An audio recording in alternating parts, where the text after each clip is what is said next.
ها أتوتيمي ما أدري نقرات من شجرة لدي سبحان فبقى تمامتي قبضتو دان تمامتي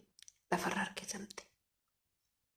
carraan shamarranii yeroo hundumaa dararaadha gadda gammachuun hin jiru wallaal yoo nama godhe tokko otoo beeku namarratti taphata abdiin gocha godhe keessatti gocha addaa waan namarratti raawwanne raawwate carraa keetti gaaddise assalaamu alaykum warahmatullahi wabarakatuh akkam jirtu nagaa keessanii fayyaa keessanis hin jecha jirtu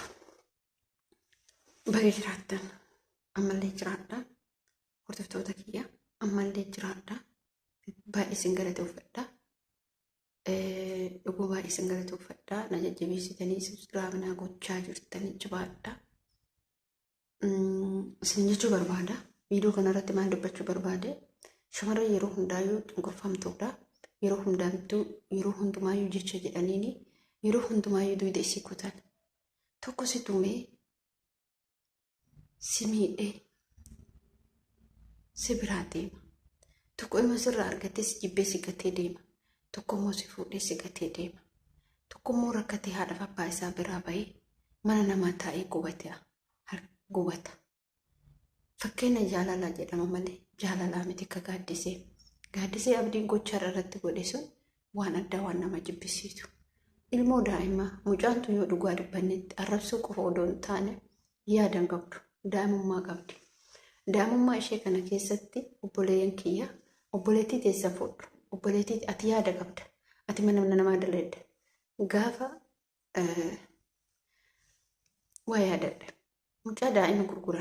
daa'ima gaafa gurguran maatii kiyyatti na deebisaa itti buutti maaliif ree bultii isiisa wallaaluu dhabu ijoollummaan itti jiraachuu jechuudha gaaddiseen nama akkasiiti wallaahi baay'ee garaa na nyaatti ittis otoo aanu yaadan qabdu hubachuu fi qaba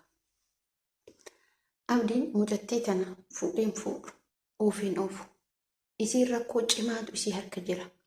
gaaddisee isin haadhaaf abbaatu dadhabe haadhaaf abbaa guddisa balleesse jettan malee gaaddiseen guddisan banne illikii qabdi illikiin deemti illikii kana keessatti namni gaafa illikii kana dhiisu gaafa yaada godhate gaafa cimee sammuun isaa bilchaate haa ta'u namni illikii nama harkatti du'a sababa illikii isaa san gadhiisuu diduuf garuu abdiin waan hin taane irratti raawwate baay'ee garaa na nyaatti namoonni hedduun koomantii isiit irratti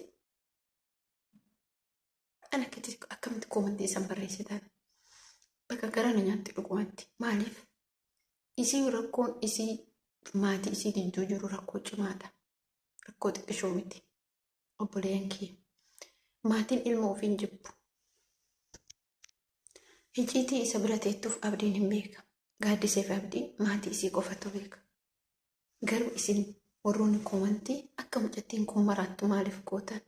maaliif jajjabeessitan maaliif abshir jettanii inni hoo maaliif hamilee isii dhuqa yoo dhalaa biraa jaalate gaaddiseen maaliif hamilee isii dhuqa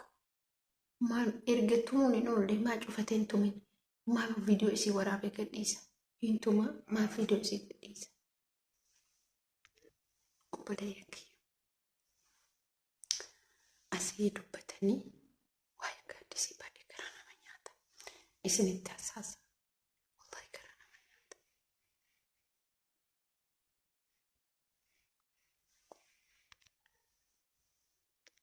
abdiin waan hin taane isirratti hojjete wallahi waan inni nama dhumarratti hojjenne isirratti hojjete garuu